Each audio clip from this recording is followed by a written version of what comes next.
Hey guys, it's Kylie. I'm heading out of town for a little day trip today, and I want to make sure that my husband comes home to a home-cooked meal.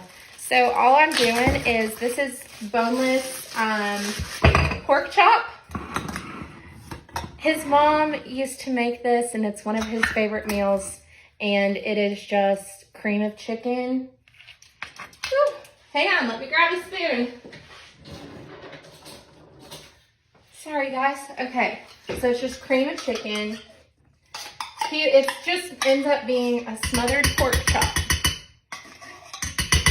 So I poured the cream of chicken over the pork chop. I add a little bit of water just so that we've got some moisture. I don't measure that. I'm gonna add a little bit of salt-free seasoning and some smoked garlic powder.